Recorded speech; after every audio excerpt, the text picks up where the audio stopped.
안녕하세요. 주간 전망대입니다. 오늘은 먼저 광고 말씀 하나 드리고 시작해야 될 것 같습니다. 연합인포맥스에서 이제 새로운 변신 그리고 또 새로운 발전을 도모하고 있습니다. 다음 주부터 이제 인포맥스 라이브가 출범합니다.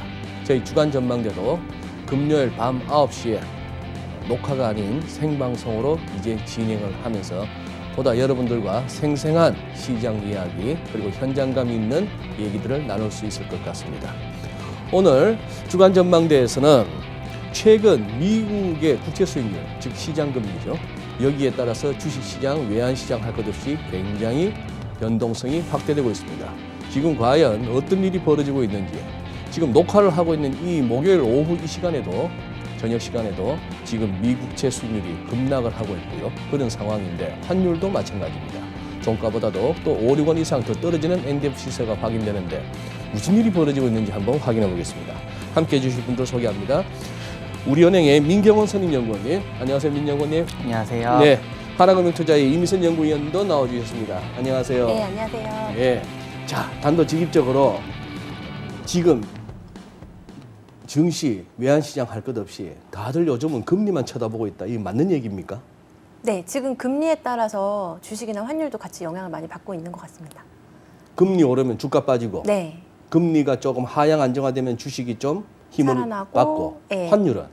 환율 같은 경우에는 미국채 금리 상승 재료에 연동돼서 네. 엔화나 이제 스위스 프랑 같은 안전통화들 약세 때문에 달러가 세지고 있고요. 금리 올라가는 거에 맞춰서 안전통화의 약세, 네. 금리가 올라가는 것을 네. 왜냐하면 이제 미국채 금리가 올라가는 주가 조정이라면 그 안전자산으로서의 위상을 달러가 엔화와 스위스 프랑으로부터 뺏어오게 되거든요. 아, 그래요? 네, 그래서 그 이슈 때문에 금리가 올라가면 달러도 당연히 올라가고 있고요. 하향 안정화되면 달러 약세 때문에 달러 원도 쫓아서 다시 아래쪽으로 레벨을 낮추는 이런 그림이 반복되고 있는 패턴이다라고 보시면 될 것 같습니다. 그렇습니까? 먼저 채권시장 쪽에 네. 미선 연구원님, 이렇게 저도 그냥 들은 얘기입니다만 요즘 이 금리가 최근 들어서 많이 오르면서 네. 채권시장에 이렇게 뭐 운용하시는 분들뿐만 아니라 전반적으로 채권시장 이렇게 좀 힘겨워하는 시절이라고요. 네. 시장 분위기가 어느 정도입니까? 일단 올해 말에 미국 10년 금리 상단에 대해서 금년 말. 올해 말에 얼마 정도까지 오를 것이냐에 대한 예상이 작년까지는 뭐 1.5, 1.7 정도였던 것 같아요. 외국계 IB들도 그렇고. 그 정도에 대해서는 이제 생각을 하고 있었는데 그 시기가 굉장히 빨리 왔고요. 그러니까요. 예, 이미 지금 1.6%까지 갔다 왔으니까 금리 수준이 너무 빨리 올랐고 그래서 지금 계속 10년 금리에 대해서도 상향 조정 중이고요. 네. 그다음에 두 번째는 미국 금리가 그렇게 급하게 오를 때 네. 국내 금리가 어느 정도까지 따라 오를 거냐에 대한 질문에 대해서는 의견이 좀 나눠졌었거든요. 왜냐면 국내는 국내 요인들이 있고 네. 미국 금리 상승폭을 그렇게 많이 다 따라가지는 못할 거다라는 예상이 사실 좀 더 많았던 것 같아요. 저도 어느 정도 그런 예상을 좀 했었고 네. 근데 이제 우리나라 국고 10년 2%라는 레벨도 생각보다 굉장히 빨리 지금 와버렸거든요. 쉽게 넘어버렸고. 국고 10년 2%. 네, 그래서 지금 기준금리 0.5%인 상황에서 지금 그러면 평소 대비 너무 벌어진 거 아니에요? 굉장히 많이 벌어져 있고 이게 국내 요인만으로는 다 설명이 되지는 않는 것 같습니다. 그래서 국내 우리가 기준금리를 앞으로 얼마나 올릴 수 있을지 또 올해 우리가 3% 성장을 하고 그다음에 뭐 어느 정도의 수급에 대한 부담도 있고 이런 걸 사실 다 감안하더라도 지금 그 정도의 레벨은 그것만으로는 설명이 안 되고 이제 해외 쪽 금리가 올라가는 거를 우리도 영향을 받고 있는 상황인 것 같고요. 그러니까 외국인들이 우리나라 국채 선물을 매도하면서 장기 금리를 같이 끌어올리는 부분이 있고 그래서 시장에서 지금 조금 이제 고민을 하고 있는 거는 계속 이제 우리가 생각했던 상단에 대해서 계속 상향 조정을 어쩔 수 없이 하면서 지금 가고 있는 부분이고 네. 이게 금리 상승세가 그렇게 짧게 끝나지 않을 수도 있을 것 같다. 그러니까 이게 사실 끝나려면 기준금리 인상도 다 되고 뭐 이런 것들이 사실 다 진행이 돼야 금리 상단에 대한 이야기를 할 수가 있는 건데요. 네. 아직 뭐 금리 인상 시작도 못한 상황에서 이 정도까지 올라왔으니까 이런 어떤 채권 약세장이 조금 길게 갈 수도 있는 게 아닌가 이런 불안감도 있는 것 같고요. 금리 상단에 대한 생각도 계속 좀 바뀌고 있는 것 같습니다. 지금은 막 또 이렇게 1.5%대 초중반까지 내려왔던 게 지금 1.4%대 초반까지 확 또 한 10bp 이상 밀리는 흐름이 지금 확인되는데 네. 무슨 뭐 특별한 이유가 있다고 보세요? 일단 지금 미국 10년, 30년 입찰이 있는데 입찰. 예, 이제 그 부분이 이제 무난하게 지나가면 단기적으로는 조금 안정을 찾을 수도 있을 것 같아요. 그리고 이제 뭐 물가 이런 부분이 그냥 컨센 정도 수준에서 나왔고, 그다음에 그동안 워낙 이제 장기금리 상승 쪽으로 베팅했던 포지션이 무겁게 많이 있기도 했었고요. 네. 그거에 대한 되돌림이 지금 약간 있는 것 같고요. 그동안 사실 굉장히 이제 빠른 속도로 금리가 올랐기 때문에 연초에 네. 1% 초반에서 지금 뭐 60bp 정도 그냥 올라왔기 때문에 그거에 대한 피로도도 있을 것 같고요. 그래서 지금은 좀 단기적으로 금리가 좀 이제 안정을 찾으면서 약간 쉬어가는 정도의 흐름이 아닌가 생각하고 있고, 다음 주 FMC가 또 있기 때문에 그 이후에 방향이 또 바뀔 수도 있어서 지금 방향을 그냥 하락으로 전환했다라고 보기는 좀 어려울 것 같습니다. 월가 시황이 읽다 보니까 지금 미국 국채 시장에서 이제 국채 가격이 빠진다, 즉 금리는 더 오를 것이다에 베팅하는 이른바 국채 숏 포지션이 뭐 역대급으로 쌓였다는 그런 네. 얘기도 있던데 사실인가 보죠? 네. 그래서 뭐 지금 미국은 워낙 올해 예상되는 성장률 전망이 계속 상향되고 있고요. 네. OECD에서 이번에 나온 걸로는 이제 올해 6%대, 그리고 내년이 4%. 그러니까 올해만 놓고 보면 중국이나 뭐 일부 나라 빼고는 미국이 지금 가장 강한 성장이 올해 예상되거든요. 네. 그러면은 그런 거를 정당화하기 위한 금리 수준이 얼마나 적당하겠느냐라는 생각들을 이제 다시 하게 되는 것 같습니다. 어떻게 보면 제가 숏이 쌓였던 만큼 또 단기적으로 봤을 때는 트레이딩 관점에서는 숏이 조금 스키지가 날 수도 있고, 네. 우리 민영구님 보시기에는 지금 막 금리 막 흘러내리고 있는 목요일 저녁 이 시간 뭐가 있다고 보세요? 일단 당장 오늘 밤에 ECB 통화정책회의가 예정되어 있는데 네네. 시장에서는 뭐 정책 대응에 대한 언지를 해줄 거다라는 기대감이 많이 누적이 되어 있는 상황이거든요. 아무래도 연준하고 다르게 다른 주요국 중앙은행들은 네. 장기금리 상승을 굉장히 경계하는 듯한 발언을 쏟아내고 있었기 때문에 네. ECB가 과연 구두 개입만으로 끝낼 거냐, 구두 개입으로 끝나지 않고 채권 매입 확대라든지 아니면 이런 부분에 대한 논의를 우리가 진행하고 있다라는 점을 얘기해주지 않겠냐, 이런 거에 대한 부담감 때문에 어느 정도 영향을 미치고 있다라고 생각을 하고 있습니다. 예. 아까 이제 이미선 연구원님께는 채권 시장 분위기 여쭤봤는데 민연구님도 여쭤보고 싶어요. 불과 얼마 전까지만 해도 뭐 몇 달 전만 해도 해 넘기기 전에 1,080원, 그때만 해도 1,050원 기대감도 강하고 했는데 이게 지금 1,040원을 갖다가 슬쩍 올라왔으면 거의 뭐 100원 가까이 지금 뒤집어진 겁니다. 네, 지금 외환시장 분위기는요. 일단 외환 시장에서는 미국채 금리 상승이 달러 강세 재료다라고 어느 정도 확신을 하고 있는 것 같고요. 확신을 하고 있다. 네, 그래서 금리 상승을 쫓아서 일단은 리스크오프 분위기도 조성이 되고, 네. 그리고 앞서 말씀해 주셨던 것처럼 미국 경제 성장에 대한 자신감, 이런 부분들이 지금 뭐 기관별로 추정치가 다르긴 하지만 컨센서스상으로는 올해 미국 경제 성장률이 5.5%를 예상하고 있는데, 이게 84년 이후에 레이건 재임 시절 그 미국의 아침 이후에 가장 높은 성장률이거든요. 5.5%. 네, 이제 평균 기준으로 접근하면 그 정도가 나오는데, 그런 성장에 대한 자신감 이런 부분들을 반영을 해서 기존에 이제 달러가 저평가되어 있다라는 의견이 주목을 받다 보니까 아무래도 달러 강세가 진행이 되고 있고, 달러원 환율도 뭐 수출이나 이런 기초적인 원화 펀더멘탈은 좋다라는 얘기가 나오고 있지만 네. 글로벌 외환시장 분위기, 강달러 흐름을 좀 많이 추종하는 그런 모습을 보여주고 있습니다. 아무래도 달러 강세가 계속 나오다 보니까 뭐 아까 저한테 질문할 때 말씀하셨던 것처럼 1,050원 이 아래쪽으로 베팅하던 숏 포지션도 많이 청산이 됐고요. 네. 그 이후에 뭐 환율이 갑자기 올라가기 시작하니까 뭐 겁을 먹은 수입 업체들, 이런 결제 수요들이 좀 추격 매수 형태로 유입이 된 부분이 컸다라고 보시면 좋을 것 같습니다. 네. 그러면 다음 주 연준은요? FMC는? 연준도 그러니까 점도표가 이제 수정이 될 텐데요. 네. 12월에 냈던 성장률이랑 실업률 이런 숫자보다 전반적으로 이번에 다 숫자를 다 개선을 할 것 같습니다.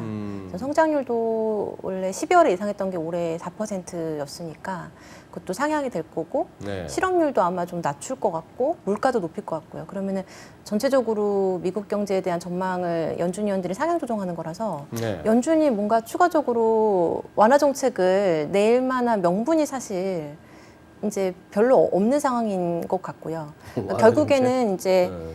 인플레이션이 높아지는 거를 지금 장기금리가 반영하는 게 지금 자연스러운 건데 네. 시장이 혼란을 느끼는 거는 예전 같았으면은 이제 연준이 금리를 낮추는 전략을 계속 썼단 말이에요. 네, 그래서 명목금리를 낮춰서 실제 금리를 마이너스로 그냥 보내버리면 이게 결국에는 경기를 살리면서 기대 인플레도 살려낼 거다라는 기대가 있었는데 지금은 사실상 연준이 그걸 할 필요가 없는 게 기대 인플레가 이미 연준이 유도했던 수준에서 형성이 되고 있고 네. 이미 인플레는 가시화되고 있는 상황이거든요. 네. 그러면 연준이 추가적인 완화 정책을 쓰는 어떤 목적, 근본적인 이유가 이제는 이제 금리가 아주 높아졌을 때 또는 단기 금리가 통화 정책의 어떤 흐름을 벗어나서 아주 이례적인 상승을 보였을 때 또는 주가가 굉장히 많이 하락해서 어떤 소비 심리를 유의미하게 훼손시켰을 때 이럴 때 이제 개입을 하는 거 말고는 연준이 지금 개입할 만한 명분은 지금은 예전보다 많이 약해졌다라는 생각이 들거든요. 그래요. 그래서 저는 이번 FOMC 때는 특별히 시장이 일부 예상하는 것만큼의 조치는 나오지 않을 것 같고 오히려 이제 점도표상에서의 변화 이런 것들이 있을 것 같습니다. 그래요. 민정구님 보시기에는 요새 제롬 파월 연준 의장이 왜 이렇게 좀 기자들이 뭘 묻든지 하면 뭐 말을 안 해줘요. 왜 그런 것 같아요? 이게 이제 네. 본인 손에 패가 더 이상 없다는 걸 이제 돌려서 간접적으로 얘기를 해주는 게 아닌가라고 저도 생각을 하고 있고요. 손에 패가 없다. 네, 그분 임기가 언제까지죠? 이제 곧 만료되십니다. 몇 달 안 남았어요? 네, 조만간 이제 뭐 새로 선임해야 되는 이슈가 있다라고만 해석 파악을 하고 있는데 아유 그냥 막 말년병장이구나. 깔깔이 있고 저기 그냥 텔레비 앞에서 그냥 세월 보내야 되는. 그것도 있지만 이제 기본적으로 파월 의장이나 중앙은행 총재들이 늘 했던 얘기가 통화 정책은 이제 더 이상 할 수 있는 게 없다. 우린 다 했다였었거든요. 그러니까 늘 재정 정책이 필요하다. 이 부분을 강조를 했던 거였는데 네. 이미 파월 의장이 유도했던 것처럼 연준은 완화 정책 유지하고 있고요. 네. 재정 정책이 도입이 됐기 때문에 네. 이제 결과를 기다려보자. 우린 더 할 수 있는 거 다 했다. 내 손에 들려있는 패가 없는데 내가 뭘 하겠어. 이런 취지의 발언이지 않을까. 저는 개인적으로 그렇게 해석을 하고 있습니다. 자 가장 그러면 상식적으로 이번에 양회에서 전인대에서 리커창 중국 총리가 성장률 목표치 모처럼 냈어요. 작년에는 그냥 제시 안 하더니 6% 이상이라 그랬어요. 네. 아까 미선 연구님 소개하시기로 지금 월가의 컨센서스는 대충 미국도 한 5% 이상의 네네. 성장을 이룰 거단 말입니다. 네네. 그러면 상식적으로 6% 성장하는 나라는 금리가 6% 와야 되고 5% 성장하는 나라는 5% 와야 되는 거 아닙니까? 언제까지 이놈의 제로금리를 계속 갈 수가 있는 거예요? 먼저 우리 민정구님. 일단 당장 0.68 왔다 갔다 하는 10년물이 2배 가까이 올라왔잖아요. 1.6까지. 근데 거기에 이미 시장이 충격을 먹었었거든요. 그러니까 이제 그 내성이 굉장히 약해져 있다라고 보시면 될 것 같아요. 금융시장 자체가 금리 상승, 왜냐하면 저금리를 오랫동안 경험을 했었기 때문에 네. 이제 금리가 조금만 올라간다, 혹은 대차대표를 정상화한다라는 이 중앙은행 관련된 긴축 이벤트에 굉장히 내성이 많이 약해져 있다라고 보고 있고 시장 후레절하네, 후레절해. 원어로는 후레절이고. 네. 그래서 뭐 중앙은행 입장에서 사실 그런 충격을 주거나 아니면 정신적인 쇼크를 줘가면서까지 통화 정책을 정상화해야 될 막 필요성을 느끼진 못하고 있거든요. 아무래도 인플레이션이 이제 80년대 초반 폴 볼커 의장 재임 시절처럼 높은 것도 아니고 오히려 불황의 경기라는 비판을 많이 받았었기 때문에 네. 금융위기 이후에 10년 동안을요. 그래서 당장 이 금리를 끌어올릴 여지는 좀 없다라고 보고 있는 것 같고요. 네. 그리고 올해 일단 성장 전망이 굉장히 좋지만 작년에 기저효과도 생각을 좀 해야 되거든요. 네. 물론 정책적인 대응이 투입이 돼서 성장률이 이게 토핑업이 된 부분도 있겠지만 일단 기저효과를 감안하면 이제 이 성장률이 계속 유지될 건가에 대한 초점이 조금 더 필요할 것 같고요. 네. 그런 관점에서 봤을 때 중앙은행은 이 5%, 6% 성장이 여전히 계속 영속적으로 이어지지 않을 거다라는 판단이 있다 보니까 금리를 쉽사리 조정할 수 없지 않나 이렇게 보고 있습니다. 요즘 아닌 게 아니라 그 뭡니까 내가 말 좀 한다 하는 사람들은 다 요즘 다 한마디씩 거들잖아요. 레리 서머스가 이러다가 어마무시한 인플레가 온다 그랬어요. 네. 그랬더니만 어젠가 그저께인가는 또 폴 크루그만은 그 서머스가 원조인 그 세큘러 스태그네이션, 네. 영구 침체론을 갖다 다시 들고 나오면서 이 금리 올라봐야 한계가 있어라고 얘기합니다. 네. 두 사람 다 쟁쟁한 석학들이에요, 나름. 네. 그런데 인플레에 대한 견해가 이렇게 달라요. 네. 네. 뭐 외신 쭉 이렇게 체크하다 보면은 뭐 군드라크 같은 경우는 금리 오를 거다 그러는데 또 제레미 시걸 교수 같은 분도 금리 오를 거다 해서 금리가 오르기 때문에 나스닥은 힘들고 다우는 좋을 거야 이런 얘기를 하는 반면에 또 뭐 시장에서 꽤나 이름 있는 데이비드 테프 같은 경우는 곧 금리 안정될 거니까 지금 주식은 사야 돼 이런 얘기해서 이 사람은 이 사람대로 저 사람대로 그러니 그 쟁쟁한 사람들이 그렇게 얘기하니 이미선 연구위원님이나 우리 민경원 연구원도 우리 서울에서는 알아주지만 그분들에 비하면은 그거 한데 여기서 어떨 것 같아요라고 하는 질문이 의미가 있을까 싶습니다만 그래도 여쭤보고 싶어요. 인플레 옵니까 안 옵니까? 미선 연구원 보시기에. 저는 현실적으로 이제 그동안 과거에는 이제 저물가 저금리를 저희가 한 10년 겪었거든요.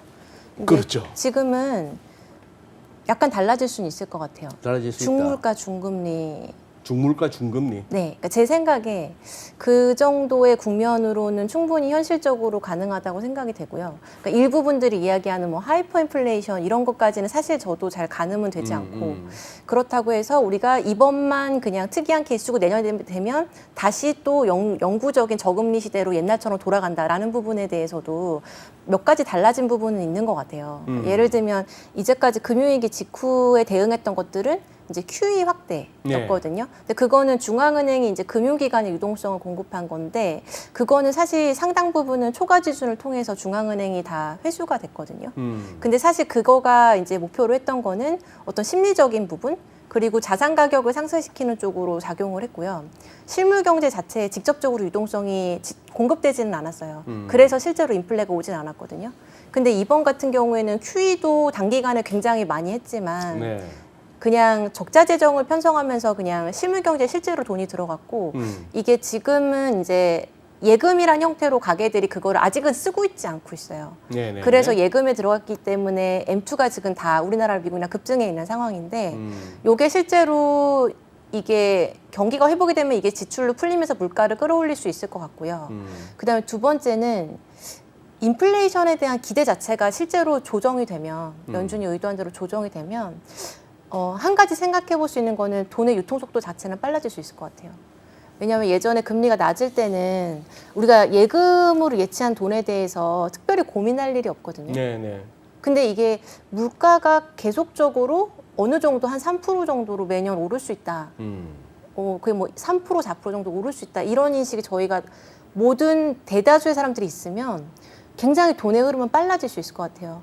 예금에서 나와서 이거를 어디로 어떻게 이런 어떤 갈 만한 곳에 대한 고민들 그리고 네. 돈이 빠르게 움직이고 네. 투자도 많아질 수 있고 아무튼 그런 거가 과거랑은 달라질 수 있는 부분인 것 같아서 뭐 아주 뭐 하이퍼 인플레나 다시 뭐 디플레로 간다 이런 어떤 극단적인 경우는 생각하기 좀 어렵지만 현실적으로 저희가 어떻게 생각해 볼 수 있는 부분은 그런 부분들의 변화는 있었기 때문에 그다음에 연준이 생각하는 인플레에 대한 목표 이런 것들이 지금 달라졌고 그런 부분들 감안하면은 예전보다는 평균적으로 금리나 물가가 조금 높아지는 시대로 우리가 들어가는 국면의 분기점일 수도 있다라는 생각을 갖고 있거든요. 물론 틀릴 수도 있지만 미선 연구원님 비율은 그러면은 이번에 1.6%대 초반으로 금리 고점 찍었다라고 보시는 게 아니구나. 아니고요. 예, 아직 기준금리 인상도 안 했고 미국은 아직도 금리는 더 오를 여지가 있다. 예, 미국은 이제 기준금리 인상 거의 막바지 가야 금리 고점이 나올 거고요. 오케이. 예, 알겠습니다. 다만 속도의 어떤 차이에 대해서는 아마 사람들의 견해 차이는 아마 있을 거고 지금 1%대를 고점으로 보시는 분들은 거의 없으세요. 그래요. 네. 민 연구님은 인플레 온다 안 온다? 저는 환쟁이라 이미선 연구원처럼 이렇게 깊이 있는 얘기는 못할 것 같지만 원래 그래요. 뭐 달러 원화를 뭔지 보는 환쟁이들은 사람이잖아요. 그냥 뭐 이렇게 좀 근데 얇게. 일단 저도 인플레이션은 올 거다라고 보고 있고요. 인플레이션 온다. 원래는 이제 생산자 물가 올라오는 부분을 과연 소비자에게 전이를 시킬 수 있을 거냐에 대한 고민이 좀 많았었는데 네. 이번에 현금 지급하고 나서 1월 소매 판매 서프라이즈 나온 거 보고 미국에서 그때 뭐 600불이었나요? 900불이었나요? 600불 지급하고 이제 600불 지급하고. 이제 1월 소매 판매가 굉장히 좋아졌거든요. 이거 보면서 이게 지원이 1,400달러가 더 들어가고 말씀해 주셨던 예금 형태로 예치되어 있는 이 돈 생각하게 된다면 전이시킬 수 있겠다라는 생각 쪽으로 좀 많이 바뀌고 있어서 네. 일단 인플레이션이 뭐 돈의 흐름이나 이런 부분들 다 종합적으로 봤을 때도 오지 않을까라고 생각을 하고 있고 두 번째로 그렇게 생각하는 이유는 뭐 조금 음모론적인 얘기일 수도 있겠지만 영국이 세계 2차 대전 끝나고 나서 그 발행했던 전쟁 부채 그 막대한 부채를 결국 인플레이션으로 해결을 했었거든요. 네, 네. 인플레이션을 끌어올리고 금리 올린 다음에 부채의 시장 가치를 확 밀어버리는 거죠. 그럼 내 북밸류보다 부채의 시장 가치는 많이 떨어져 있으니까 네. 부채 부담으로 좀 자유로워지게 되는 효과가 있잖아요. 네. 그래서 그런 부분들 때문에도 중앙은행이나 정부들 입장에서 인플레이션이 그렇게 나쁜 일은 아니다라고 보고 있고요. 그래서 뭐 종합적으로 정치적인 이슈도 있을 거고 경제학적인 이슈도 있겠지만 저는 1월 소매품의 서프라이즈 본 이후부터는 소비자 물가 상승으로 이어질 수 있겠다라고 생각을 하고 있는 상황입니다. 음모론이라고 말씀하셨지만 그거는 숱한 이렇게 유튜브를 비롯한 이렇게 SNS나 또 책을 통해서도 많이 회자되는 걱정이에요. 이거 정상적으로 해결되겠어? 결국 나중에 어마무시한 재앙적인 인플레이션으로 그냥 해결해야지. 그러면 그게 대충 그 코스로 간다고 생각할 것 같으면 우리 같은 일반인들은 어떻게 해야 됩니까? 돈 들고 있으면 안 되겠네. 그죠? 그렇죠. 현금은 안 되겠죠. 연금은 안 되겠다. 그래서 그런 기대감을 반영해서 최근에 뭐 실물자산 가격들이 천천부지로 치솟고 있는 게 아닌가라고 보고 있고 이제 원자재 섹터 리서치 하시는 분들한테 물어보면 이제 뭐 최근에 가장 많이 들었던 얘기가 네. 기껏 전망 가격 상향해 놨더니 하고 나서 이틀 뒤에 그 가격 오더라. 이제 이런 얘기를 많이 하시거든요. 금리도 똑같아요. 금리도 그래요. 금리도 그렇죠. 1140원도 생각보다 빨리 온 거 아닙니까? 네, 저는 뭐 지난 방송을 보시면 다들 아시겠지만 달러 강세론자 중에 한 명이었는데 글쎄. 네. 네, 이제 롱도리도 당황스러웠던 롱도리도 상승세였다라고 보시면 될 것 같고요. 근데 이제 저희가 상반기 고점으로 보고 있던 레벨은 1,170원이었기 때문에 그 도달 시점이 조금 더 빨리 올 수 있겠다 정도로만 일단 해석을 하고 있습니다. 1170원 정도까지도 보고 있습니다. 채권하고 계시는 분들, 채권 시장에 그 좀 힘들어하는 모습, 힘들어하는 그거는 이렇게 많이 듣고 있고 우리들 다 짐작은 할 수 있습니다. 근데 어떻게 보면은 좋은 세월 오래 누리셨어요, 채권은. 서운하시겠지만 좋은 세월 오래 누리셨겠는데 우리 많은 시청자분들은 우리 미선연구원님이 나오셨어도 그래서 주식은 이걸 듣고 싶어 하시거든. 네. 한번 연결해서 두 분한테 네. 금리와 환율 엮어서 증시에 미칠 영향으로 마무리해보죠. 네. 일단 금리 자체가 이제 올라가는 국면에서는 많이들 알고 계시고 이미 진행이 되는 것처럼 이제 성장주들 미래의 이제 어떤 이익에 대해서 다 땡겨서 지금 고평가를 받았던 주식들은 조정받는 수순으로 가는 거는 어쩔 수 없을 것 같고요. 그다음에 지금 이제 금리가 좀 안정되면서 또 최근에 또 그런 주식들이 다시 약간 반등이 나오긴 했는데 금리가 앞으로 경로가 어떻게 될지 생각해 보면 조금 더 상승한 쪽으로 가게 될 것 같고요. 네. 그러면 이제 주식 안에서 제 생각에는 최종 소비자 가격에다가 그거를 제대로 전가할 수 있는 업체들, 그런 상품이나 서비스를 갖고 있는 기업들, 그리고 최종 소비자한테 네, 가격을 다 전가해서 마진을 확보할 수 있는 것들. 근데 그게 그렇게 어렵진 않을 거라고 생각이 되거든요. 만약에 이번에 이제 실제로 경기가 회복이 되고 하면 그동안 이제 못 올렸던 가격들 올릴 수도 있고, 소요가 좋아지면서 가격에 전가시키는 이런 것들이 아마 일어날 것 같아요. 네. 예, 그래서 이제 그런 업종으로의 어떤 선호도의 이동? 그런 것들이 좀 있을 것 같고요. 그 다음에 이제 어느 정도의 인플레이션을 계속 이제 안고 가는 그런 국면으로 가게 될 것 같아요. 그래서 그런 상황이면은 이제 인플레이션에 대해서 좀 해지를 제공해주는 자산들, 뭐 거기에 주식의 어떤 일부 어떤 산업들이 될 수도 있고요.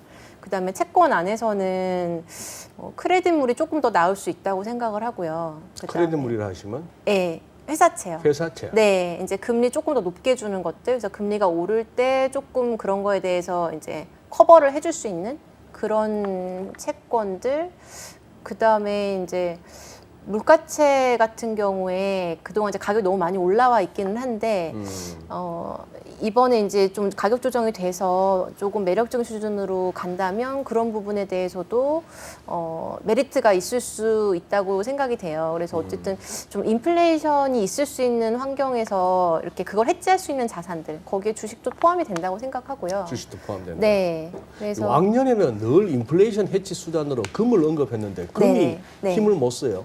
그거는 왜 그렇다고 보세요? 지금 이제 금의 역할을 해주는 어떤 가상화폐 때문에 금 수요가 많이 가상화폐로 이동을 했다고 생각이 되고요. 예. 그래서 그 수요가 좀 양분이 된 것 같습니다. 예, 알겠습니다. 우리 민정구님은 환율하고 우리 주식 하시는 분들한테 엮어서 한번. 네, 뭐 일단 많은 분들이 생각하실 때 달러 강세로 가면 환율 올라가니까 수출업체들한테 좋잖아.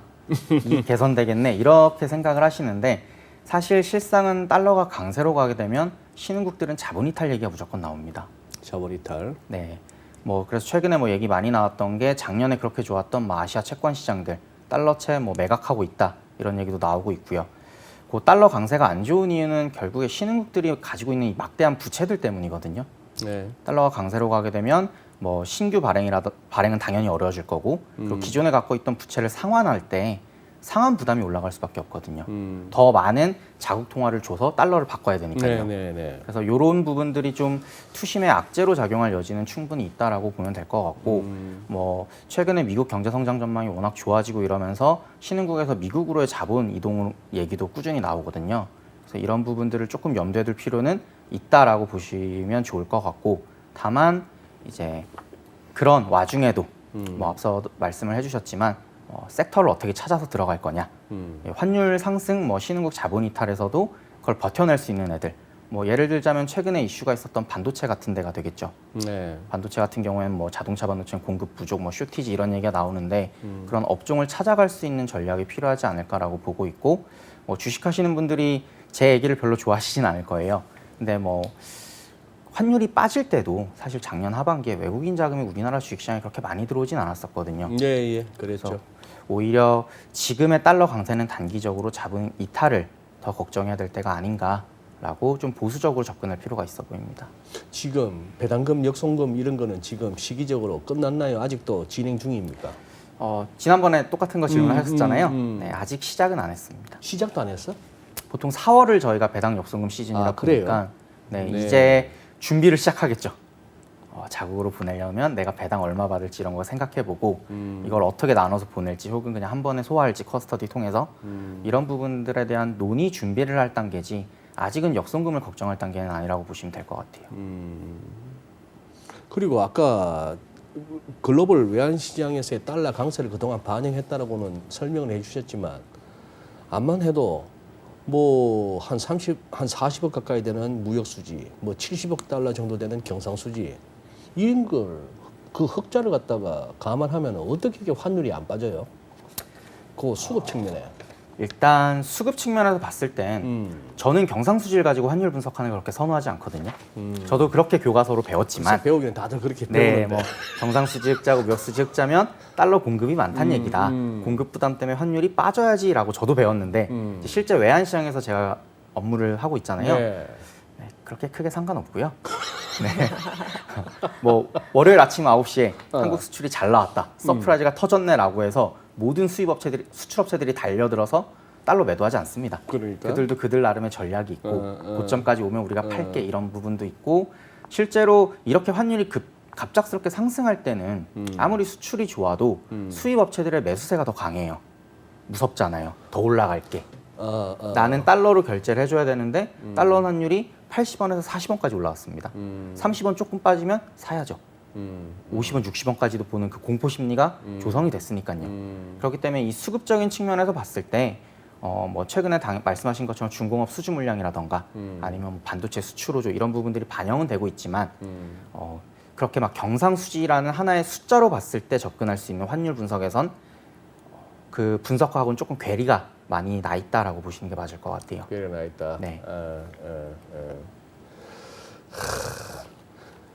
유로도 요번 22 오늘 보고 좀 더 유로 약세로 갈지 아니면 여기서 이제 그만 다시 또 돌지를 뭐 결정한다고 봐도 되겠죠. 나름대로 선에 걸리는 것 같던데.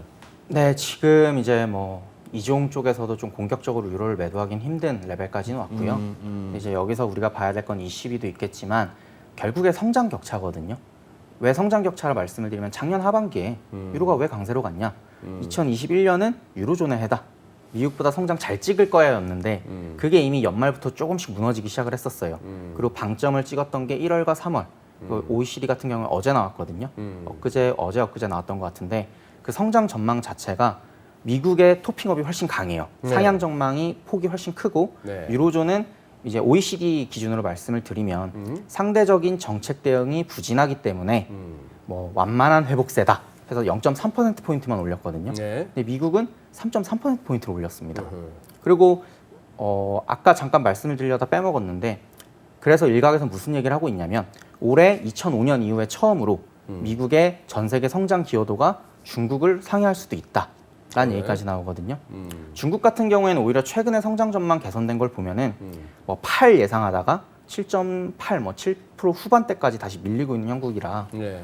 뭐 그런 부분들을 반영했을 때 특히나 유로존은 상향 전망이 굉장히 제한된다라는 쪽으로 접근을 하게 된다면 유로는 뭐 흐름 자체는 아직은 아래쪽으로 보는 게 맞지 않을까 이렇게 저는 접근을 하고 있습니다.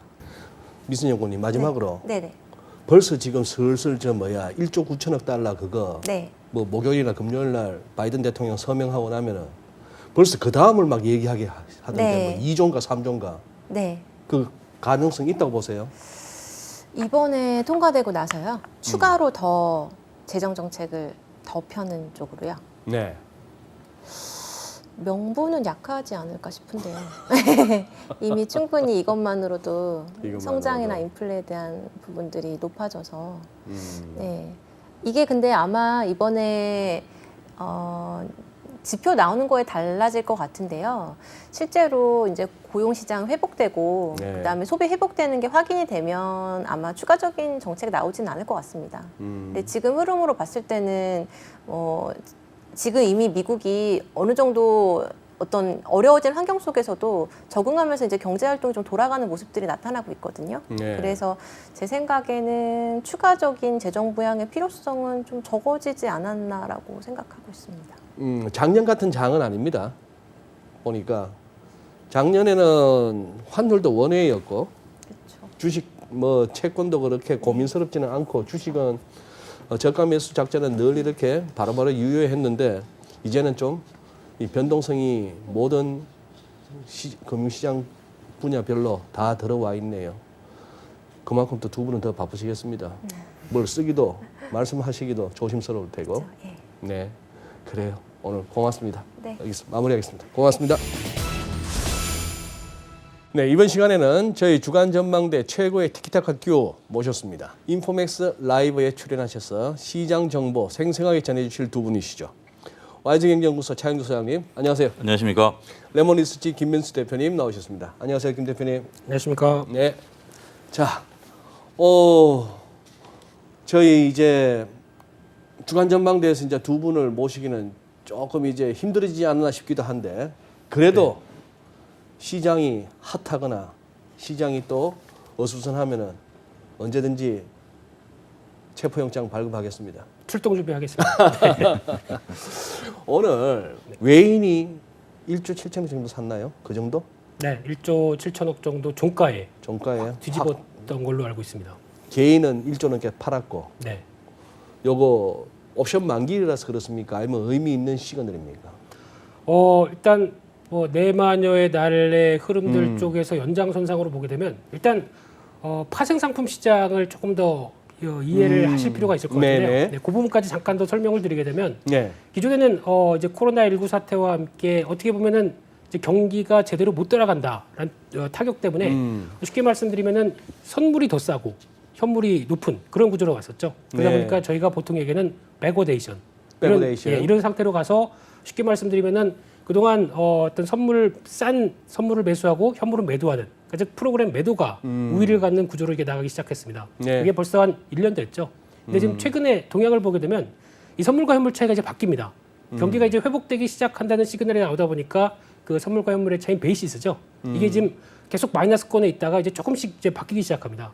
그런 쪽에 대한 변화가 이제 오겠다라고 생각하다 보니까 시장에서 어떤 변화가 나오냐면 일단 이제 파생 플레이어들은 이쪽을 좀 더 신경 쓰겠다는 변화가 좀 더 나오기 시작을 하겠죠. 그러다 보니까 그러면 조금 비싸진 선물 팔고 네. 현물 사는 거네요. 네, 이제 그런 쪽으로 바뀌어지지 않을까 싶은데 오늘 같은 날은 단적으로 그동안 꽉 찼던 이제 프로그램 매도가 지금 청산되면서 나오는 변화의 하나가 오늘 보여줬다라고 생각되게 되면 아마 앞으로는 이제 또 조금 있다가 또 이제 6월물 거래되는 부분들과 이제 현물과의 차이를 좀 봐야 되겠지만은 네. 이런 쪽의 변화가 자리를 잡는다 그러면 시장의 정상적인 구조로 간다라는 쪽으로 봐야 되겠죠. 그러면 훨씬 더 조금 더 나은 모습이 나오지 않을까라는 생각은 들고 있는데 항상 흐름은 또 쫓아가야 되는 거니까 네. 예측보다는 확인하자 이런 관점으로 말씀드리겠습니다. 네.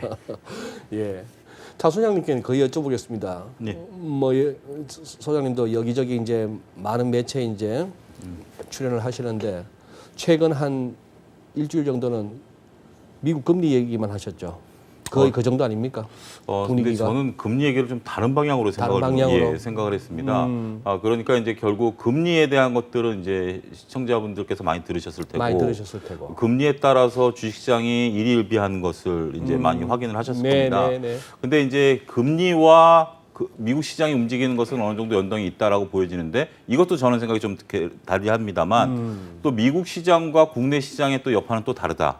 또 이런 부분들까지 좀 나눠서 말씀을 짧게 네. 말씀을 드리면 일단 미국 시장도 변동성이 시작된 게 과연 미국에서 경제를 이끄는 수장분들이 금리를 안정시키는 얘기를 한다 한들 예, 미국 시장에 있어서 변동성이 잦아들겠느냐? 저는 그렇게 생각하지는 않습니다. 그러니까 뭐냐면 2020년에 있어서 시장이 나름대로 유동성을 어떻게 하면 더 풀어줄 것인가에 중점을 둔 상황이었다라면 네. 2021년에는 금리가 보여준 시그널 자체가 이런 것들이 유동성 회수에 대한 어떤 불안감들을 이미 자아내주고 있다라는 것들이죠. 그러니까 이제 더 이상 유동성을 풀지는 않는 상황이고 이게 물론 금리는 2030 훨씬 더 몇 년 있다 옮기겠습니다만 빠르면 올해 늦어도 내년부터는 일부 유동성 회수가 되기 시작하면 더 이상 유동성에 기대서 증시가 올라가는 것은 이제는 조금 다시 생각해봐야 되지 않겠는가. 그렇게 말씀드리겠고 국내 시장에 있어서도 지금 이제 개인의 고객예탁금이 74조에서 62조까지 떨어졌거든요. 네. 그런 것들이 이제 물론 SK바이오사이언스에 대한 청약이라든지 설 자금이라든지 이런 식으로 빠져나간 것이 있다 하더라도 다시 이런 것들이 좀 들어오지 않는다라면 유동성 문제에 있어서의 이제는 과거처럼 편한 시대는 조금 지나간 것이 아니겠는가. 그런 부분들을 저는 좀 생각하게 된다라면 조금 이제는 조심스러워지지 않겠는가. 그렇게 금리를 이해해야지 금리가 지금 뭐 솔직히 주식 투자하시는 분들이 금리 0.1, 0.2 움직였다고 해서 내가 주식을 사고 팔고에 민감하게 반응하신다라는 것은 좀 전체적인 투자 흐름으로 봐서는 좀 쉽지 않은 뭐 외인과 기관들 같은 경우는 좀 민감한 반응하겠습니다만 그들이 지금 뭐 그렇게 역할을 못 하고 있고 네. 그런 상황들이라고 본다라면 저는 그런 것들은 어떻게 보면 표면적인 이유가 아니겠는가 조금 그렇게 좀 다른 방향으로 좀 말씀을 좀 드리고 싶습니다. 네. 아마 김민수 대표께서도 뭐 금리 얘기 그런 거 하지 말자라고 하실 것 같은데 최근에 조금 미국이나 그러면 우리나 할 것 없이 전반적으로 이제 2월 말 3월 초에 좀 이렇게 장이 좀 조정을 받았던 제일 큰 이유는 뭐라고 보시는 거죠? 네, 아까 소장님 얘기하셨던 게 반은 맞고 반은 틀립니다. 차 소장님 말씀하신 거에 반. 예, 시장을 바라보는 시각 쪽에서 유동성만 보고 움직이는 거에 대한 부분들이 일단 반은 맞고 나머지는 또 놓칠 수 있는 부분들이죠.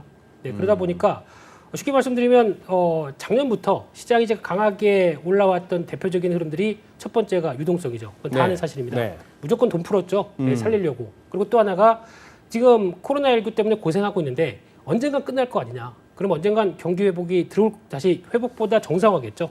이쪽이 돌아올 거 아니냐라는 기대감과 함께 유동성이 맞물리면서 같이 움직인 게 폭발적인 장세 흐름이었습니다. 네. 근데 올해는 말씀하셨던 것처럼 유동성이 회수라기보다는 아마 제가 보기에는 아직 안 건드릴 겁니다. 지금도 여전히 지금 양적 완화 하고 있는 상황입니다. 그렇죠. 절대 회수 안 합니다. 아직은. 그리고 또 연준 입장 쪽에서도 지금 여기서 요만큼 특히 미국 10년물 국채금리 동향 월봉으로 한번 보셨습니까? 물론 보셨겠죠. 소장님이시니까 물론 보셨겠죠. 뭐 끝에 볼 듯 말 듯 해요. 그렇죠. 네. 저 폴 볼크 시절부터 보면은 그렇죠. 네. 네. 딱 그거를 보고 있는 입장 쪽에서 연준의 큰 그림을 보시는 위대한 연준 의장님 같은 경우는 거기서 이만큼 올라왔다고 시장에서 막 그렇게 난리를 치는 거 가지고 내가 뭐 주식 시장이나 위험 자산에 대해서 얘기할 상황도 아니고 어떤 갈 길을 가겠다는 입장이 여전히 보이고 있는 상황들이죠. 근데 그거를 시장은 이렇게도 해석했다가 저렇게도 해석했다가 여러 가지를 해석하는데 그 부분 가지고는 너무 거기에 몰두하면서 금리 때문에 막 신경 쓸 필요는 없고요. 특히 코로나19 발생 전에 나왔던 금리대가 2.0, 뭐 1.7 이 정도 부분에서 확 떨어진 거죠. 네. 근데 그 부분까지 생각하게 되면 이제 막 저항선을 시도를 하고 있는데 네. 여기서 올라가기 위해서는 또 명분이 경기가 회복이 충분히 돼야 그쪽을 또 안착하고 더 이제 올라가는 분위기가 나오겠죠. 그 시그널 없이는 지금 제가 보기엔 한계입니다. 지금이 한계라고 생각되고 있고요. 그러면은 지금까지는 유동성과 경기 회복까지 같이 움직이면서 이어졌는데 시장이 그러면 유동성은 조금 흔들릴 수 있겠다. 그런데 중요한 경기 회복은 안 보고 있네요. 경기 회복 관련된 쪽은 경기 민감제와 함께 같이 움직이는 대표적인 섹터들은 올해 핫할 겁니다. 그렇기 때문에 예를 들면 저희가 보통 알고 있는 대표적인 섹터, 특히 대한민국이 이쪽에서 제일 잘합니다. 경기 회복될 때 가장 민감도가 높은 업종과 섹터들과 잘하는 제조업들을 잘하고 있기 때문에 제가 보기에는 올해 미국도 물론 미국이겠지만은 한국 주식에 투자하는 게 맞습니다. 그렇기 때문에 지금 최근에 좀 흔들리고 한 달 동안 조금 고생하고 그러셨다고 하더라도 저 같은 경우는 와이프 찬스를 썼습니다. 와이프 찬스? 네. 네. 증자를 했습니다. 네. 계좌에 증자를. 네. 저는 이렇게 하락할 때는 모아가는 게 맞다 생각 들어서 한 2월 초쯤만 하더라도 금리가 이렇게 변하고 뭐 하다 보니까 시장이 조금 이상하겠다는 생각은 들었습니다만 그래도 이게 여전히 찬스겠다 싶어서 그동안 또 돈 벌면은 꼭꼭 저축은 와이프한테 하거든요. 그래서 그것 좀 주시면 안 되겠냐라고 공손하게 물어서 또 이제 또 벌면 갖다 드려야죠. 네. 그러다 근데 보니까 찬스를 너무 일찍 쓴 거 아닐까요? 아닙니다. 그렇게 생각 안 합니다. 제가 생각했던 가장 최대한 맥스는 지금부터 모아가되 한 2,800까지는 꾸준히 모아가겠다라는 생각으로 들어온 거니까 지금 솔직히 오늘 녹화일 기준으로 3,000선 이상에서 또 움직이는 것도 다 못 쓰고 이 정도까지 움직이다 보니까 조금 좀 아쉽긴 한데 또 흔들리면은 또 살 예정입니다. 말씀하신 대로 3천선이 의외로 단단해요. 네. 3천선이 의외로 단단하고 이렇게 뭐 패턴을 보더라도 이게 뭐 꼭지 찌르고 막 후룩 무너지는 장도 아닌 것 같고 그런데 막상 이렇게 보면은 작년 11월부터 한 달 바짝 외국인 땡기고 그러고 나서 해바뀌면서부터 우리 또 개인들이 바통 이어봐서 혹 갔고 가자마자 1월 11일이었죠 그때 3,266원. 예. 그러고 나서는 지금 이제 지지부진한 거 아닙니까?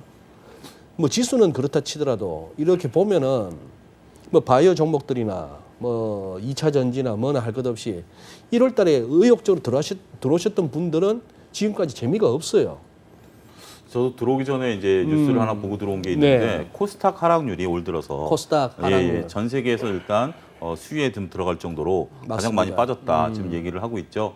안타까운 현실입니다. 말씀하셨다시피 1월 달 같은 경우 이제 고객탁금이 74조를 찍으면서 피날레를 했고 그다음에 키움증권 기준으로 했을 때 그때 그 작년 2020년 평균 월 80만 계좌가 신규로 개설이 맞아요. 됐다가 그랬죠. 1월 달에 160만 계좌가 터지면서 휘날레를 날렸죠.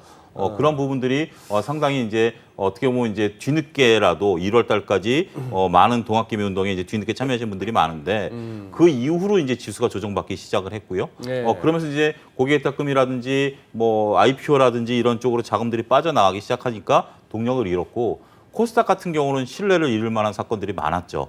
특히 이제 뭐 두 군데 제약회사가 아주 이제 소위 대박을 터뜨렸죠. 정말 생각지도 않았던 그런 분들에서 그런 것들이 터지다 역설적 보니까 의미의 대박이죠. 그렇죠. 네. 뭐 그런 것들이 터지면서 제약바이오 부분들이 상당히 많이 밀리면서 그런 시총 부분이 크니까 코스닥에서 차지하는 게 30%가 넘으니까 그렇게 조정을 좀 받고 있는 상황이고 코로나19 백신이라든지 치료제에 대한 것들도 이제는 더 이상 경쟁력을 갖기가 어렵다. 뭐 이런 지금 얘기들이 나오고 있는 상황이기 때문에 현재 저는 주식시장이 말씀하신 것처럼 폭락을 하거나 조정을 받는다라는 분위기보다는 앞서 제가 이제 김민수 대표한테 조금 빨리 들어간 게 아니냐라고 이제 제 나름대로 견해를 말씀드렸던 이유 중에 하나가 최근에 이제 그 3월 들어서 주식 시장이 갇혀 있었던 상황이죠. 지수상. 네네. 코스피 기준으로 했을 때는 20일과 60일, 코스닥 같은 경우는 60일과 120일에 갇혀 있다가 그게 이제 이번 주 초반에 떨어진 거죠. 하회를 한 거죠. 오늘 물론 이제 코스피 같은 경우는 살짝 올려놓긴 했습니다만 아직까지는 이 방향성이라고 본다라면 전체적으로 보면 단기 우하향하는 차트. 그러니까 결국 기술적 분석이냐 기본적 분석이냐 해서 기본적 분석으로 들어가는 가치에 대한 훼손은 없습니다만 올해 경제 성장률이 3%를 달성할 것이고 기업들의 이익이 증가할 것입니다만 수급 논리로 보는 단기 차트로 봤을 때는 수급 논리는 차트를 봐줘야 되니까 그런 부분들을 봤을 때는 아직까지는 방향이 이게 조정이 끝났다라고 보기에는 조금 저는 조심스럽다. 말씀을 좀 드리고 싶은 거죠. 오늘 또 티키타카가 되네요. 아까 또 이제 절반만 동의한다고 해서 살짝 차 소장님 엿을 먹였는데 네. 이제 또 안에 찬스까지 서서 물타기 했다는 김민수 대표님한테 좀 빠른 거 아니니 하고 이제 한 방 대먹이셨어요. 네. 자, 그러면은 이제 바이오 쪽도 이렇게 역설적인 의미에서 대박이 한두 건 있었다. 지금 SK 바이오사이언스. 자, SK 바이오팜 이게 작년에 몇 월이었죠, 그게? 기억이 잘 안 납니다. 어쨌거나 가을이었죠. 그날도 가을이었죠. 상장했는가 터는 사람이 윈이었어요. 지금까지 윈이었어요. 봐서는. 예. 네. 자, 이거는 그런데 이번에 어떻게 이렇게 점검이 역대 사상 최고예요? 청약해도 돼요? 이러고 물어보시는 분들. 돼요? 네. 네. 그러면서 상당히 또 많이 연락을 오셨는데 네. 저는 딱 그 한마디가 그거였습니다. 그냥 상장할 때 그러니까 청약을 했다가 상장해서 그날 바로 팔 생각 아니면 하지 말라. 뭐 이렇게 말씀드렸고요.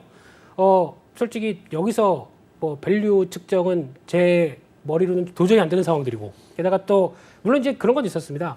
백신이 보통 백신을 만들어서 팔게 되면은 거의 뭐 영업이익률 50%까지 나온다.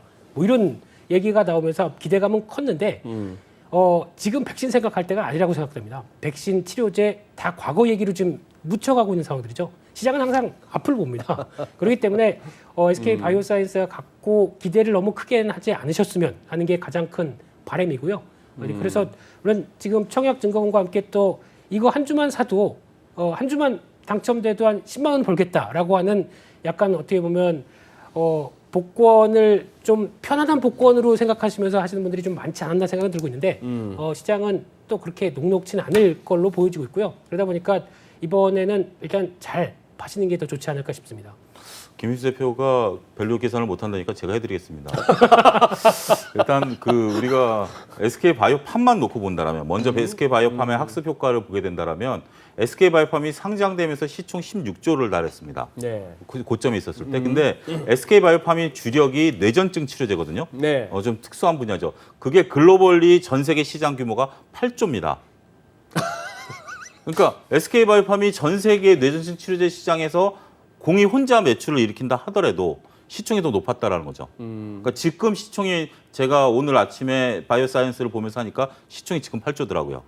SK 바이오팜이. 바이오팜이. 네, 그러니까 지금도 여러분들이 보면 이게 고평가 저평가가 되는데 바이오사이언스 같은 경우는 이렇습니다. 지금 우리나라는 상장된 기업에 대해서 본질 가치를 따지느냐 상대 가치를 따지느냐라고 봤을 때 상대 가치를 법으로 규정해놨습니다. 그러니까 예를 들어서 김민수 대표가 새로 들어오면 훌륭하신 이진우 소장님을 따를 것이냐 저를 따를 것이냐라고 봤을 때 훌륭하신 분을 따르게 되는 거죠. 별로 훌륭하지 않지만 그렇다 치고. 예, 네. 그렇게 되는 거니까 이게 기업이 이렇게 주식시장이 화랑일 때 상장하려고 하는 이유가 높은 밸류를 받기 위해서요. 그러면 SK 바이오사이언스가 어떤 회사들을 그럼 상대 가치로 따졌느냐?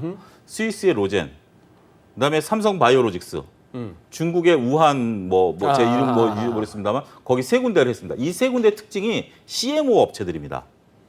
CMO. 예, 그러니까 위탁 생산 업체죠. 백신 업체들이 아니라 위탁 생산 업체인데 이것에 대한 밸류를 따지는 게 EV 캐피타. 그러니까 결국 시가총액을 생산 능력으로 나눈 지수가 있는데 이게 스위스 로젠과 삼성 바이오로직스는 대략 한 1.5 정도가 나오고요. 중국 업체는 5가 나옵니다. 그러다 보니까 평균인 2.4를 부여를 했어요. 아하. 그러다 보니까 시가총액이 대략 한 6조 정도 나오니까 6조를 그들의 생산 능력으로 나누니까 8만 원 정도의 가격이 나온 겁니다. 거기서 30% 할인한 게 6만 5천 원이라는 가격가 나온 건데 네. 근데 이제 일부 언론에서는 그렇죠. 왜 CMO 업체를 하느냐. 근데 SK 바이오사이언스가 우린 CMO로 나갈 거다. 그래서 CMO랑 했다. 그럼 CMO에서 중국에서 가장 높다는 5를 빼버리면 평균 1.4거든요. 지금 2.4를 해놨는데 1.4를 하게 되면 지금 밸류 대비해서 절반이 낮아지게 된다는 거죠. 그런 리포트가 나왔습니다. 그러니까 결국 여러분들이 무조건 사면 김민수 대표가 잘 얘기한 것 같아요. 저도 주위에서 얘기 들어오면 사서 공모를 받을 수 있으면 받아라. 그건 대박이다. 대박이라기보다는 이익을 남길 수는 있다. 하지만 소위 일부 언론에서 나온 따상이라든지 이런 것들을 바라보기에는 지금 밸류도 쿠팡도 물론 밸류 논란도 있지 않습니까? 우리가 그런 것들을 한번 고민해 보신 적이 있으신지 그런 것들을 좀 말씀을 좀 드리고 싶어요. 지금 차 소장님 뭐 설명을 듣다 보니까 그냥 여기에 대해서 고민 안 해봤습니다만 설명만 들어도 이해가 바로 갑니다. 네. 그럼에도 불구하고 말씀하신 대로 이 채널 저 채널 할 것 없이 따상 얘기를 아직도 하고 있어요. 이 따상이 당연히 공모주라는 것은 하면 따상을 해야 되는 겁니까?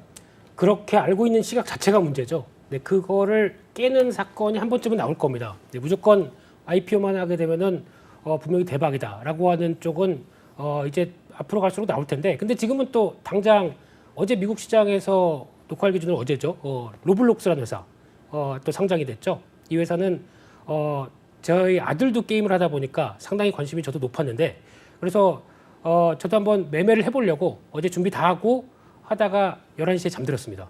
못 샀습니다. 네, 살 생각은 굴뚝 같았었는데. 근데 지금 이게 어떤 현상이냐면은 IPO가 나오면서 시장에 관심을 받으면서 또 그럴 때 이제 계속 이슈가 되는 제시어들을 전해주죠. 메타버스입니다. 저희가 보통 메타버스라고 하게 되면 쉽게 말씀드리면 소장님이 제2의 가상인물이 있습니다. 이게 지금 가상현실에서 막 돌아다니는 겁니다.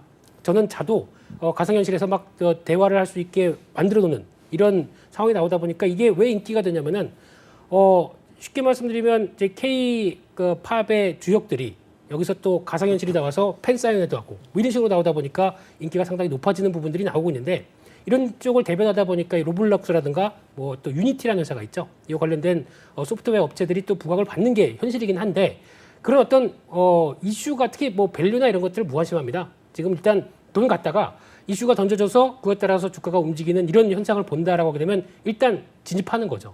근데 그 차후의 문제들은 있고 있습니다. 그래서 오늘 쿠팡도 방금 말씀하신 11시에 잠이 들어가고 못 샀다는 종목이 뭐라고요? 로블록스입니다. RBLX. 그게 요즘 아주 그 핫한 그 나무 누나 캐시우드가 잡았다는 종목 아니에요? 그쪽도 관심이 있죠. 근데 캐시우드 돈 누나는 너무 여기저기 관심이 많으셔가지고, 네, 그래도 항상 성장하는데 새로운 트렌드를 만들어가는 쪽을 너무 좋아하시죠. 네, 그쪽도 관심이 많은 걸로 알고 있습니다. 뭐 보니까 뭐 전체 포트폴리오에 거의 뭐 9.99니까 10%는 테슬라고, 네. 그다음 뭐 스퀘어고, 네. 종목들이 다 그런 거더라고. 그러니 진짜 종목 선정에 있어서는 와 먹어줘요.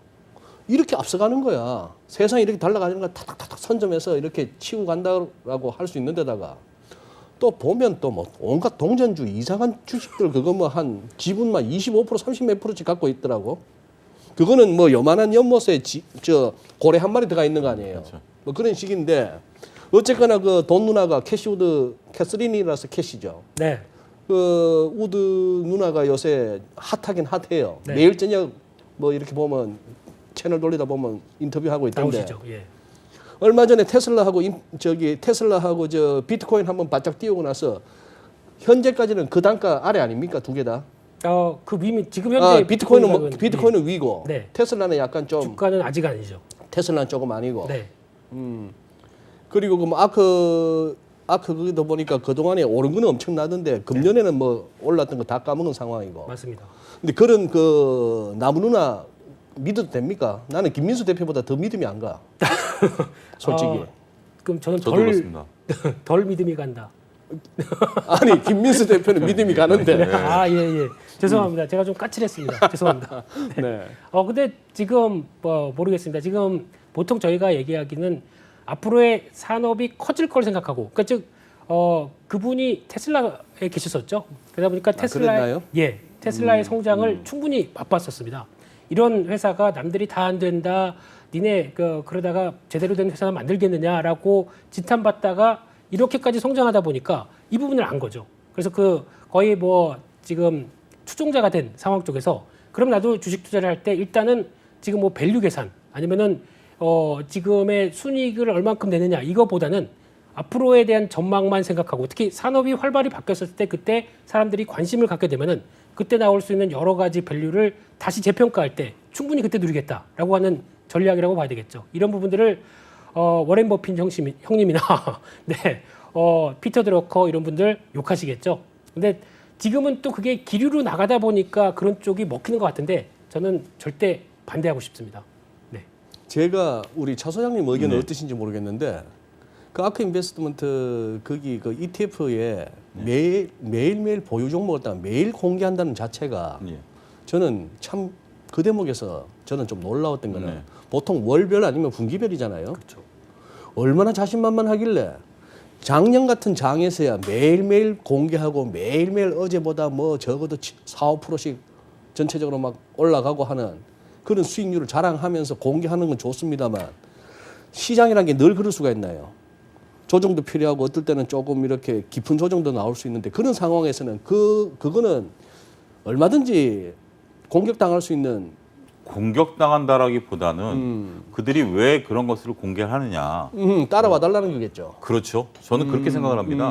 그런 것들을 공개를 함으로써 지금까지 수익률이 좋았으니 나를 믿고 나를 따르고 내 종목을 니네들이 좀 사줘. 저는 그렇게 이해를 하지. 이것을 내가 이렇게 갖고 있으니 뭐 공격을 당하면 대응할 수 있죠. 나는 이러한 이유로 샀고 내가 너한테 사라고 권유도 안 했고 내가 갖고 있는 것을 내세웠다라는 정도이겠지만 우리가 심리적으로 봤을 때 그런 분들이 있어요. 갑자기 야 무슨 주식 좋아 사봐.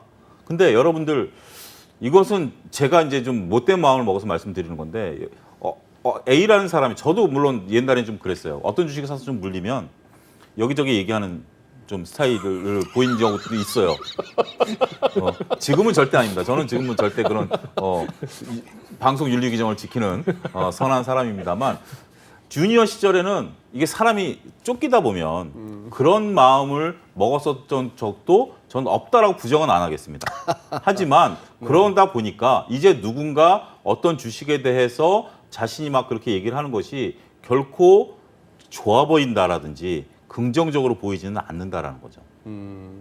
제가 뭐 좀처럼 종목은 언급을 안 하고 가는데 네. 오늘 너무 궁금해서 낮에 네. 저기 카페에서 바로 옆 테이블 앉은 젊은 분들 대화에서도 들었고 엘리베이터 안에서도 들었는데 네. 쿠팡 얘기를 막 하시다가 왜 다날이란 종목이 왜 나와요?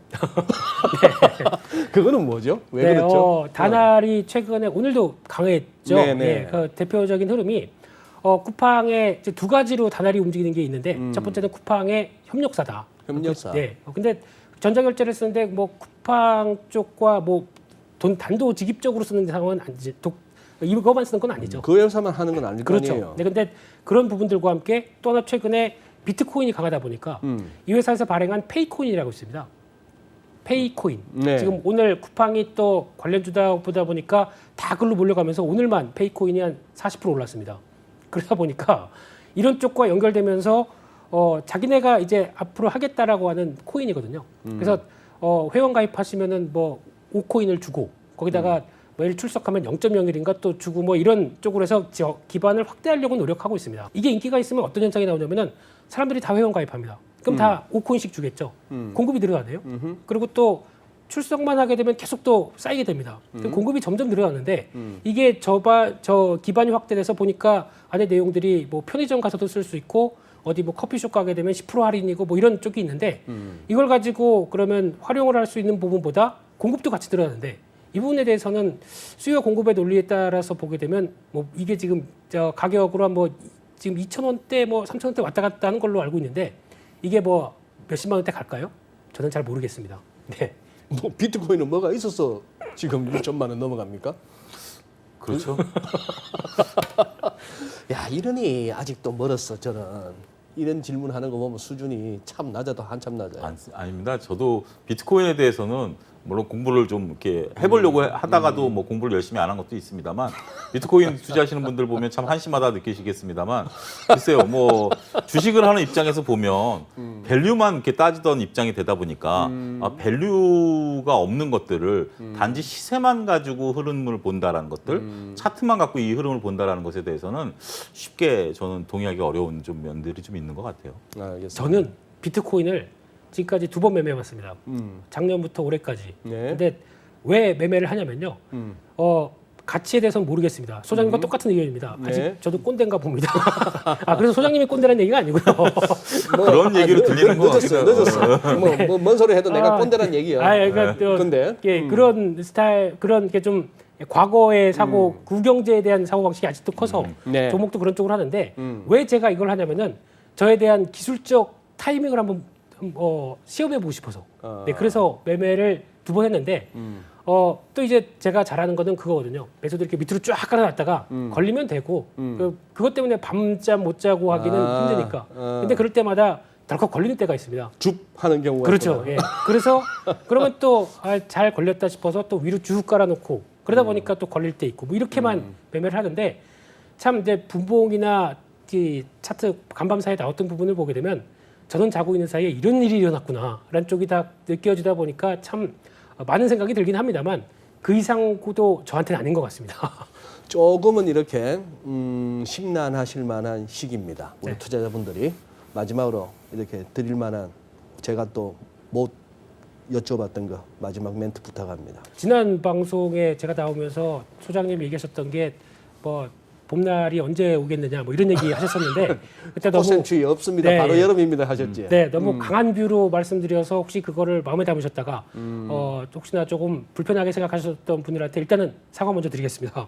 근데 더 중요한 거는 그래도 시장이 바뀐 건 없습니다. 일단 금리나 나머지 변수 때문에 워낙 많이 올랐던 시장이기 때문에 특히 올해 1월 달 고점 대비해서 지금 3,000포인트라고 하게 되면 10%도 안 빠졌습니다. 그렇죠. 네, 그렇다 보니까 그런 대세 상승장에서 그런 조정들은 언제나 나올 수 있습니다. 근데 가장 중요한 거는 시장이 경기가 회복되면서 나올 수 있는 또 다른 여러 가지 여파들은 충분히 앞으로 더 누려야 될 국면입니다. 오늘 수출만 봐도 그렇죠.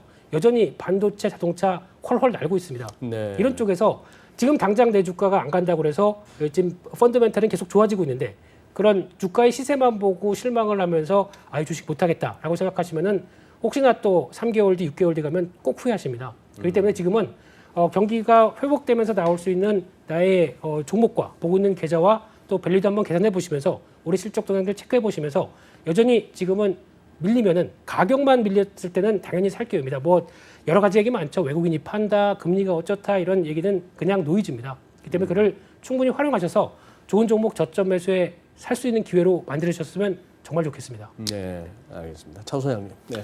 일단 뭐 여러분들이 희망을 가지셔도 좋다. 저도 이렇게 주식시장에 있어서 과도한 희망을 경계하는 사람 중에 하나입니다만 저도 주식시장이 이제 2021년이 20년과 같지 않다라는 것이지 주식시장이 빠진다라는 의미는 아니거든요. 단지 이제 2020년과 같이 편한 건 아니고요. 하지만 김비수 대표가 정확히 잘 지적했습니다. 이런 좋은 방송 잘 보시면서 밸류 계산이라든지 가치 평가라든지 이런 것들 여러분들이 배우셔야 돼요. 그런 것들 모르고 지금까지 하셨다라면 늦지는 않았습니다. 오히려 이렇게 빠질 때 그런 것들 공부를 하시고요.